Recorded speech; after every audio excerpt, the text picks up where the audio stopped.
Arthur's true story from California. My daughter screamed, "Get out or I'll call the cops," so I left and called the realtor instead. She thought I had nowhere to go. I had 3 offers by sunset. It was the kind of Saturday afternoon California is known for. Warm sunlight draped over freshly cut lawns, the hum of conversation rising above the soft clinks of wine glasses, and laughter spilling out into the street like music from an open window. Lauren had invited her usual crowd, colleagues from her firm, a few of Eric's golf buddies, and some local women from her neighborhood fitness group. I, Arthur May Collins, stayed where I always stayed, just beyond the conversation. In the kitchen, I pulled a tray of still warm shortbread cookies from the oven. It was an old recipe handed down from my mother. I arranged them neatly, wiped my hands on my apron, and carried them out to the patio with the same careful grace I had learned as a young husband. The backyard was buzzing with chatter. Lauren stood at the center, cocktail in hand, laughing too loud, gesturing too wide. Her blonde bob swayed with every word. I caught Eric's eye as I stepped outside. He gave a polite smile, then looked away. "Cookies, everyone," I said softly, offering the tray. The group turned to me, some taking a treat out of politeness. One woman bit in and murmured. That's when Lauren chuckled. "Oh, he just kind of stays here," she said, gesturing toward me with a wave as if I were a fixture, like a parasite. The laughter that followed wasn't cruel, just uncomfortable, nervous, but it still landed like a slap. I didn't say anything. I just stood there holding that tray, pretending my hands weren't shaking. I looked down. Eric avoided my gaze. No one corrected her. No one asked her to stop. I turned, went back into the house, and placed the tray on the counter. I spent the rest of the evening in silence, collecting empty glasses, scraping plates, rinsing dishes. No one would thank me for washing. By the time the last guest left and Lauren's heels clicked upstairs, I was wiping the granite countertop until it shone. Eric passed behind me, mumbled a half-hearted, "Thanks, Arthur," and disappeared. Not Dad, not even father-in-law, just Arthur. 3 days later, I was alone in the kitchen again preparing my morning tea. I reached into the cupboard for a mug, and in my clumsy haste, brushed a tall glass off the drying rack. It shattered on the tile floor with a sharp, echoing crash. "Damn it," I whispered to myself, bending down to pick up the shards. I didn't even hear Lauren enter. "What did you do now?" she barked. "I'm so sorry. She held up a hand to stop me. "You should know your place," she said, her voice tight. "Don't think you have a right to be here." I looked up at her, pieces of glass still in my hand. "Lord, no," she snapped.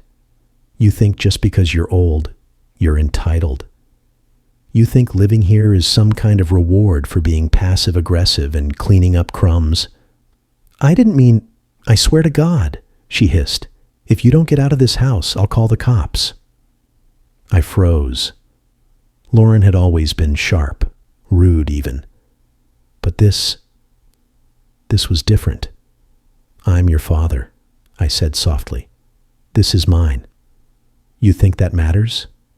She cut in, pulling her phone out of her back pocket. "Get out now, or I swear." I thought she was bluffing until I saw her thumb tap the screen, heard the dial tone, and watched her press the phone to her ear. "Hello, yes," she said calmly. "I need to file a trespassing report." I didn't hear the rest. I walked past her, out the back door, into the garden where my rosemary and daisies still bloomed. I stood among them, my breath shallow, the sun suddenly too bright. This garden had been mine, the soil under my nails, the seeds I planted, The afternoons I spent pruning with care and hope. It was the only place in this house that still felt like me. And yet, even here, her voice reached me, sharp and certain, speaking to someone on the other end of the line. She was really doing it. She was calling the police. In that moment, standing barefoot on the back patio, surrounded by everything I had grown, I understood something I hadn't wanted to face for months, maybe even years. Lauren didn't see me as a father, not anymore. She saw me as an obstacle, an embarrassment, a burden to be removed. And for the first time since Sarah died, I didn't feel old. I didn't feel tired. I felt awake, cold, and awake. This wasn't my home anymore, but it was still my house. And now, for the first time in a long time, I was going to act like it. It was the spring of 1983 when Sarah and I first stepped into the old Victorian fixer-upper nestled on a quiet street in a sleepy California suburb. The paint was peeling, the floors creaked with every step, and the kitchen tiles looked like they hadn't been touched since the 1950s. But to us, it was a castle. We had been married 16 years by then, 16 years of clocking in early, clocking out late, saving every dime. We didn't honeymoon in Paris. We honeymooned in a borrowed cabin upstate, cooked canned chili on a portable stove, and drank hot cocoa under one blanket. That was our style. No extravagance, just effort. Sarah ran her hand across the banister that day and grinned like a woman seeing her future take shape. "It's got good bones," she said, "like us." And so we bought it, the tired house with chipped shutters and a patchy lawn, and made it our home. I remember painting the living room walls together one summer morning. Sarah balancing on a ladder in faded jeans, humming old country songs under her breath. Lauren, just 6 years old, danced barefoot across the drop cloths, her hair tied up in two messy pigtails. "Careful, baby," Sarah warned her, smiling, "or Papa's going to paint you instead of the walls." Lauren giggled, spinning in circles, a splotch of green already on her cheek. We didn't have much, but we had warmth. Dinners on the front porch, homemade Halloween costumes, hand-sewn curtains, a backyard garden that was more weeds than vegetables, but mine all the same. That house watched us become a family. It watched me cry when Sarah got laid off, then cheer when she found a job fixing HVAC units. It saw birthdays, scraped knees, school projects, sleepless nights. It held our memories, layered into its very wood. And when Sarah got sick in 2006, it became our final chapter. We turned the downstairs den into a bedroom for her because stairs became too much. I cooked soup and rubbed her back through the worst nights. She passed away quietly one morning in that same room, sunlight streaming through the blinds. When Lauren married Eric, I thought it would be a good thing.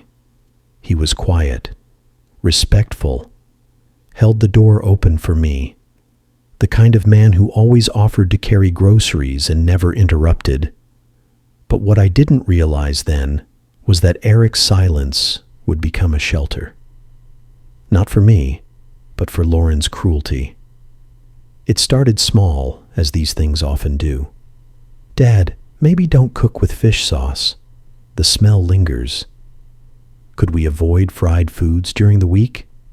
It just doesn't feel clean. Can you try to be in your room by 9:00? We're trying to create a calming nighttime routine. At first, I didn't protest. I didn't want to be a burden. I cleaned up after myself, kept my slippers by the door, folded laundry tighter than necessary. Then it was no guests, no music unless with headphones, no drying laundry outside, no buying more plants. They crowded the aesthetic.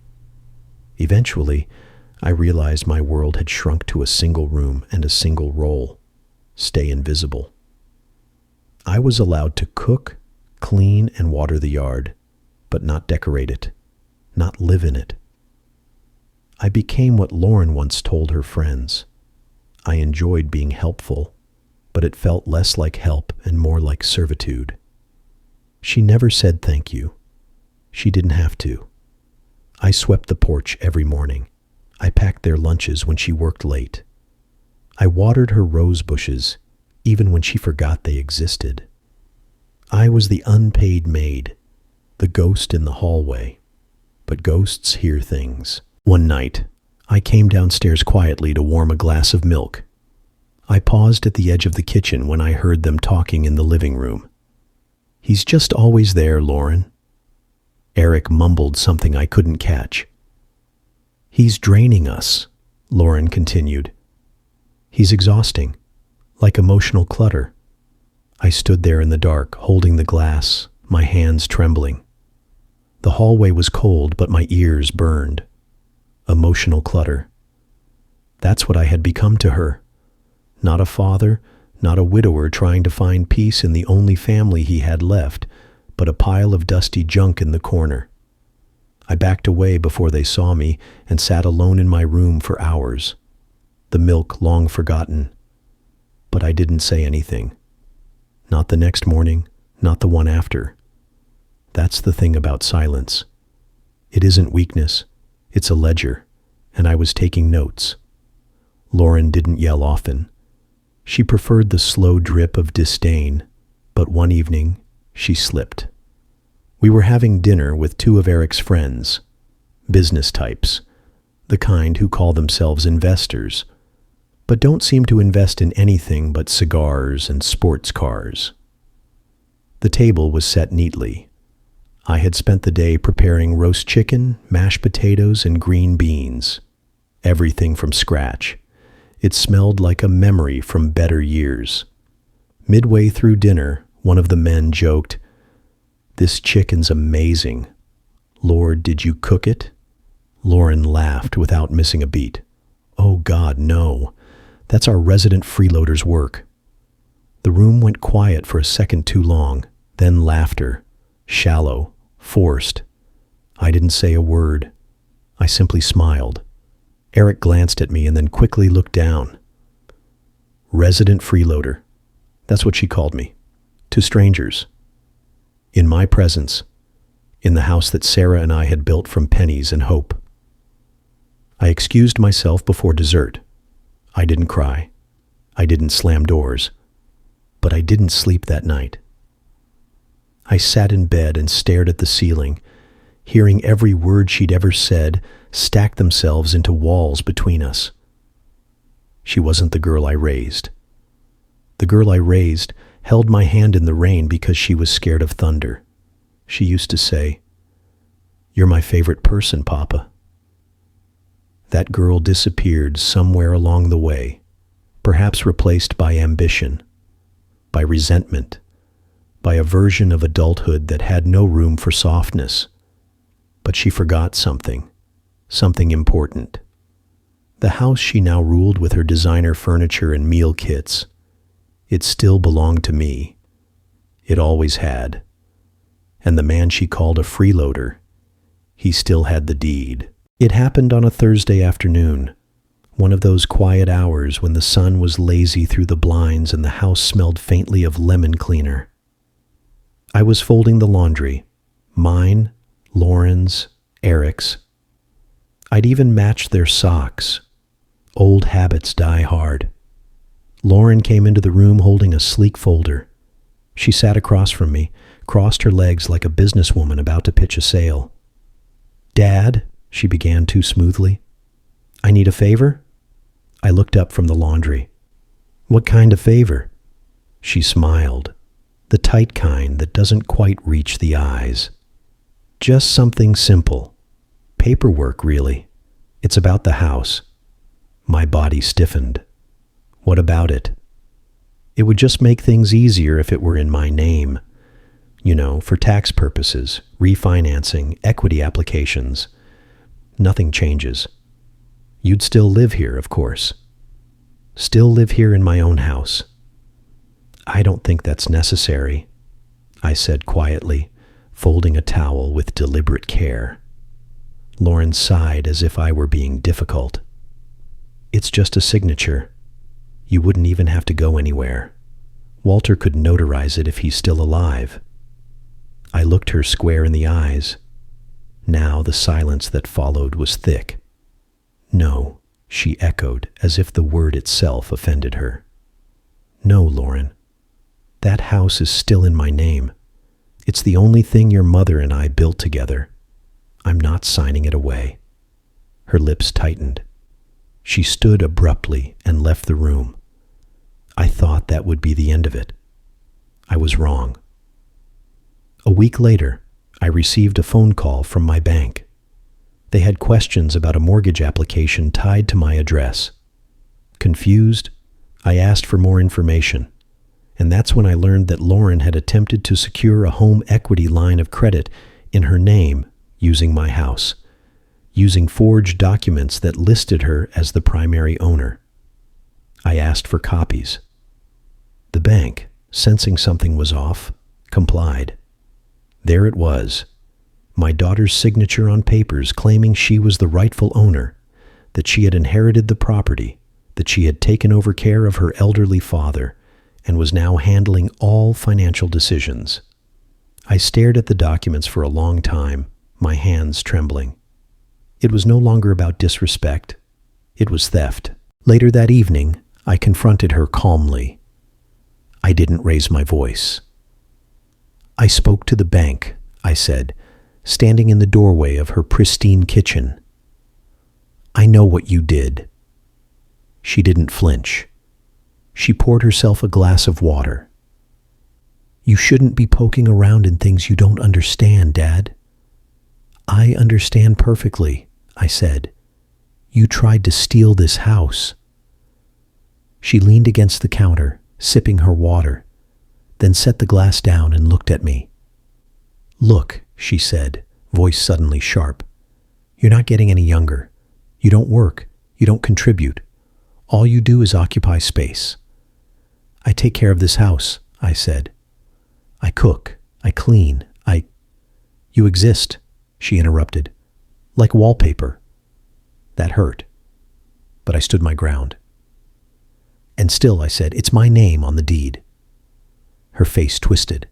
For a second, I saw something, panic, rage, entitlement flash behind her eyes.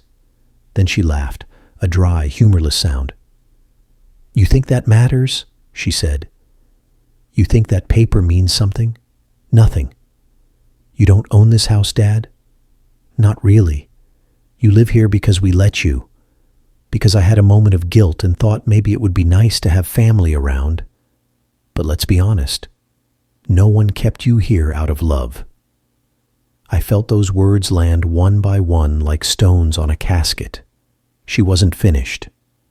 And if you won't cooperate, she said, stepping closer, then maybe you shouldn't be here at all.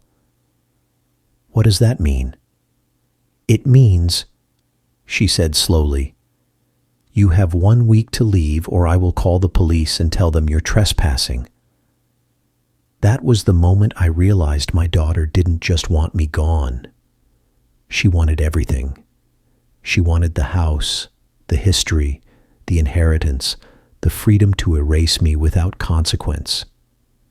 She mistook my silence for surrender, but she forgot. I wasn't the one trespassing. I was the one who owned the land beneath her feet. It was just past 3 young in the morning when I rose from bed without making a sound. I moved slowly, deliberately. After all, I'd rehearsed this night in my head for weeks. The house was still. Eric was likely asleep in the upstairs bedroom. Lauren, too. Or maybe not.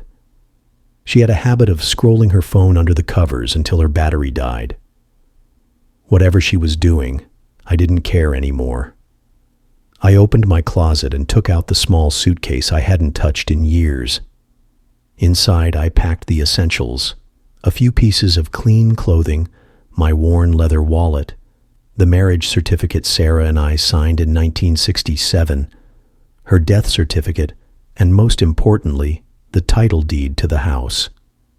My hand brushed against the photograph I'd kept in a silver frame on my nightstand. Sarah in her wedding dress, grinning like a girl, and me in that cream-colored suit Mama helped me pick out. I tucked it into the case, folded in cloth as carefully as if it were glass. Then I sat at my little desk and wrote a note. It wasn't long. I didn't need it to be. Lauren, I don't hate you, but I'm done begging for space in a home I paid for with my life. I have nothing left to give and nothing left to ask. I folded the paper and left it under the porcelain teapot she always ignored on the counter. Then I pulled on my shoes and walked out the back door for the last time. The early spring air was crisp, and it carried that strange, bittersweet scent of jasmine and asphalt. As I walked down the street, suitcase rolling softly behind me, I didn't look back once. I checked into a small motel off the highway.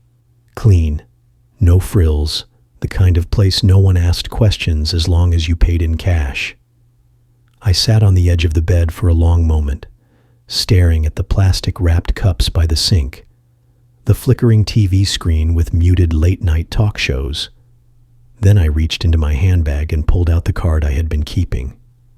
Walter Brenner, retired attorney, my wife's best friend since high school. He had been at our wedding. He had been there when Sarah got sick. He had been there when Sarah passed. And thank God he was still alive. I dialed the number. "Arthur," he said, voice groggy but alert. "Everything okay?" "I need to talk," I said. "Today." He didn't ask why. He just said, 10 a.m., my place. I barely slept that night. Not from fear, but from the strange calm that had settled in my chest. The kind that follows the final page of a long, painful chapter. At 9:45 a.m., I rang Walter's doorbell. He lived in a bungalow surrounded by citrus trees and hummingbirds. He opened the door in a cardigan and slippers, his reading glasses perched on his forehead. "Come in," he said. "You look like hell, but you always did first thing in the morning." I laughed, the first time in weeks. We sat at his kitchen table while I laid out the papers. The deed, the original purchase contract from 1983, the property tax bills, all in my name. "She tried to take it from you," Walter muttered, flipping through them. "But she can't. Legally, she hasn't got a leg to stand on. Arthur, this house is yours, every inch." "I want to sell it," I said, "as soon as possible." He raised an eyebrow. "Are you sure?" "Yeah." He didn't question it, just nodded slowly. "I'll draw up the necessary protections. You'll need a realtor." "I already have someone in mind." I left Walter's place and walked 2 blocks to a small real estate office with a glass door and a lavender sign that read, "Jessica Tran Realty." Jessica was young, bright-eyed, in her early 30s. She was the daughter of a woman I once worked with at the library, and I remembered her coming in after school to do homework in the reading corner. I told her what I needed. I want it listed this week. No delays, no open houses. Just show it privately to serious buyers only. Jessica blinked, then nodded. "Understood. I'll handle it personally." That evening, we met at the house, my house. I waited in the car while she walked the perimeter, taking photos, making notes. I didn't want to go inside, not anymore. When she returned, she handed me a clipboard. "The market's hot," she said. "You'll get multiple offers if we move fast. But first," she held out a pen, "you need to authorize the listing." I took the pen. I thought maybe my hand would shake, that I'd hesitate, but I didn't. My signature was steady, my heart even steadier. The sound of that pen scratching across the paper was the softest rebellion I'd ever made, and the loudest thing I'd ever said to my daughter. That night I didn't. I booked a new hotel closer to downtown and fell asleep with the curtains open, letting the city lights remind me I was no longer living under anyone's roof. I was reclaiming my own. Jessica moved faster than I expected, faster than I dared to hope. At precisely 8:14 a.m., her listing went live. 3 high-resolution photos, a concise description of the property's character, location, and potential. No mention of the current occupants, just this charming 3-bedroom Victorian with mature garden and upgraded fixtures. Ownership since 1983. By 10:00 a.m., her phone was buzzing nonstop. By noon, she had shown the property virtually to 2 cash buyers from out of town and 1 young couple relocating for work. And by 4 p.m., there were 3 offers on the table, all full price or higher. The first was a tech entrepreneur who wanted a quiet place to disconnect. The second, a pair of sisters looking to renovate and flip.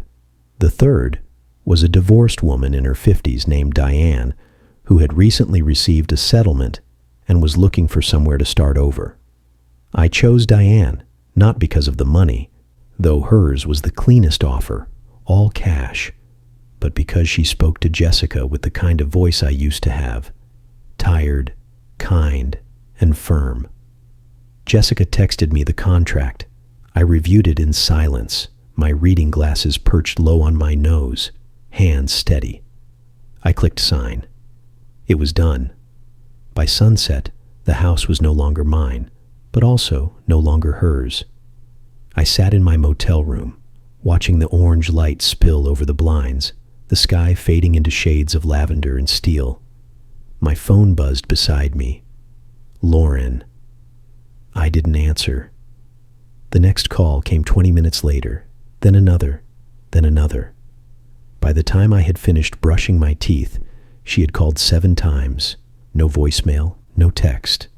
She didn't want to explain. She wanted control. I set the phone on silent and placed its screen down on the nightstand. The next morning, Lauren's world shifted. At 8:30 a.m., a courier arrived at her door with a certified envelope. Inside, the legal transfer of ownership, signed, notarized, irrevocable. The property now belonged to Diane Westfield, effective immediately. Accompanying it was a formal notice of tenancy termination. 7 days to vacate or the new owner had the right to pursue legal eviction. The envelope bore my name in the sender line. Not Dad, not Arthur, just A. Collins. I imagine Lauren stood there for a while rereading the pages, searching for some loophole, some missing clause, but there wasn't one. What she never understood, not once, was that I never needed to scream. I only needed to remember what was mine and use it. By noon, Jessica texted to let me know she had received a voicemail from someone sounding panicked. Lauren had called her, pretending to be the true homeowner, trying to dispute the sale. Jessica simply replied, "All documentation is verified and filed with county records. Mr. Collins is the sole legal owner and has executed his rights within full capacity. This conversation is over." Lauren then called me 8 times. She left one message. "Dad, what are you doing? You can't sell this house. We live here. Are you losing your mind? Call me back, please. This isn't funny." That word again. We. She never said you. She never once said you built this, or you lived here first, or I'm sorry. No. In her mind, we lived there, and now we were being removed. But I wasn't just her. By dinner time, my phone had rung 24 times. I didn't pick up once. I watched the sun dip low over the skyline through the motel curtains. Outside, cars moved like ants through glowing veins of traffic. Inside, I sipped the same kind of tea Sarah used to make me during stormy nights. Lauren didn't leave a second voicemail. She knew by then I wasn't bluffing, and I wasn't coming back. It didn't take long for the neighbors to notice. By midweek, the whispers began. Cars slowed a little when passing the front of the house. Lawn sprinklers hissed into silence, just long enough for someone behind the hedges to mutter, "Is that the daughter getting kicked out?" By Friday, the rumors had a rhythm. "She's getting evicted." "No, she's squatting." Can you believe it? Her father sold the house without saying a word. I thought that place was in the family. And the worst of all, the one that echoed long after doors closed. Imagine being thrown out of your father's house. Lauren heard them. She stepped outside that morning with her sunglasses on, a too bright lipstick, and her chin held unnaturally high. But the plastic bags under her eyes and the tension in her jaw betrayed the truth. She packed slowly, hoping someone, anyone, would intervene, that I'd appear with a change of heart, that some miracle would undo the very thing she'd spent years daring me to do. But no miracle came, just silence and a moving truck she had to pay for herself. When she finally wheeled her suitcases down the porch steps, 2 expensive Samsonites packed to the brim, she clutched her phone like a lifeline. It buzzed every few minutes with spam, updates, unknown numbers, but not from me, not once. She called again and again and again. I didn't pick up, not because I was cruel, but because I had already said everything I needed to say. She had never heard me before. She'd only ever talked at me. And now my silence was the loudest message I could send. Eric didn't help her carry a thing. He stood by the car, arms crossed, eyes distant. When she tried to hand him one of the bags, he stepped back. "I'm going to my mother's," he said flatly. "I didn't know you went that far." Lauren blinked. Eric. He didn't wait for her to finish. He just shook his head, got in the car, and drove off. She stood there alone on the curb with 2 suitcases and a phone. No one answered. That night, around 9 p.m., I heard a knock at the security gate of my new apartment. I had just made tea, mint and chamomile. The city glowed beyond the glass, skyscrapers like tall candles flickering in the night. My new home smelled of wood polish and quiet, the kind of quiet I hadn't known in years. I checked the monitor. Lauren. Her makeup was smudged. She wasn't wearing sunglasses this time. Her eyes were red and puffy. She buzzed again. Then she knelt down in the middle of the sidewalk outside the gate. She didn't say anything at first, just looked up at the camera. Her lips parted, trembling. And finally she spoke. "Dad, I'm sorry. I didn't mean it." "Please," she whispered. "Just let me in, just for a little while. I have nowhere to go." The intercom was silent. She placed her palms together like she had when she was 5, praying for a new bike. Like that would work again. "Please, Dad." I watched for a moment longer. Then I stood, walked to the window and pulled the curtain closed. I didn't do it with anger, just certainty. She had taught me a lesson I never wanted to learn, that even the ones you love most can cross a line, and sometimes you don't go back. My new apartment was on the 24th floor, nestled in the heart of the city, far above the noise but close enough to see it all. From my window, I watched the skyline breathe. Neon signs blinked. Taxi horns sang. Buildings stood like old friends, arms crossed against the wind. It wasn't grand, but it was mine, fully paid for with the sale of the house. The first thing I did was set up a small herb garden on the balcony, just mint mostly.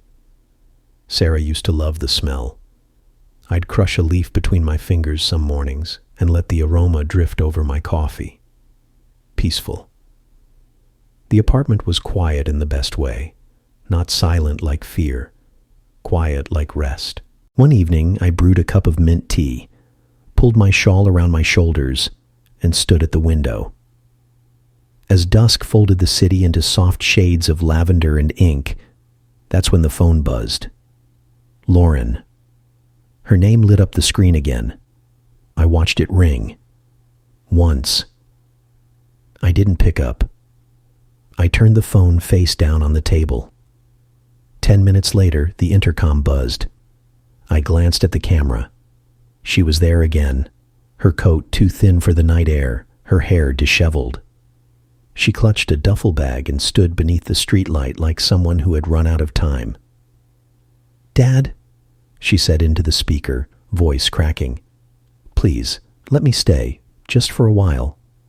Just until I figure things out." I didn't answer right away. I watched her shift from foot to foot, cold and exposed. She had burned every bridge, thinking she'd never need to cross them again. I stepped out onto the balcony. She looked up and saw me, her face lighting up with hope. The kind that makes you wish you didn't have to be the one to extinguish it. I said nothing for a long while, just looked at her, and then softly, with the same calm she once mistook for weakness, I said, "Don't ever think you can trick an old man, especially your own father. You can't bathe in the same river twice." Her eyes widened and then fell. She nodded once as if she finally understood. I walked back inside, picked up my tea, and pulled the curtain closed behind me. I didn't watch her walk away. I didn't need to. I had already left a long time ago. If you've ever been betrayed by the very person you gave life to, if you've ever stood in a room you paid for only to be treated like you didn't belong, if you've ever cooked the meals, folded the clothes, tended the garden, and still been called a burden, then maybe you'll understand what I mean when I say this. Silence is not weakness. It is memory sharpening its blade. I used to think loyalty meant staying quiet. When Lauren first rolled her eyes at me in front of friends, I said nothing. When she snatched decisions from my hands and replaced them with rules, I smiled. When she laughed at me like I was furniture with feelings, I forgave her again and again, because I am her father, and fathers forgive. Until one day we don't. You see, it's easy to love your child when they're small, when their mistakes are innocent, when their betrayals are accidents. But what happens when that child grows up and decides your life has outlived its usefulness? What happens when the baby you once rocked to sleep turns around and says, "You're just a freeloader. You don't own this house. Get out or I'll call the cops." What happens then? Here's what I did. I got quiet. I got calm. And I remembered who I was before she forgot. I called the lawyer. I called the realtor. And I sold the house right out from under her feet. Not out of rage, but out of truth. Because when someone uses your silence to build a throne, the most powerful thing you can do is stand up. Now I sit by the window of a high-rise apartment I bought with the money from that sale. Mint plants grow in small pots by my balcony. The city hums below me, and I hum right back. The phone still rings. Sometimes it's Lauren. Sometimes it's just ghosts, but I don't answer anymore because I'm not the man who begged for kindness. I'm the man who remembered what he was owed and collected it. And if you too have stayed silent too long, if you've swallowed betrayal because you thought it would keep the peace, if your grown child or your spouse or your sister ever made you feel like a burden, then let me be the voice you never used. So let me say what you couldn't say. That night they slammed the door. Let me tell the story you lived and try to forget. Subscribe to Timelines because here revenge doesn't need to shout. It just needs to remember. Here we don't yell, we write, We record, we remember so loudly, so clearly, that the world has no choice but to listen. Because in this place, silence is a kind of justice. And justice, well, he wears tweed and drinks his tea slow.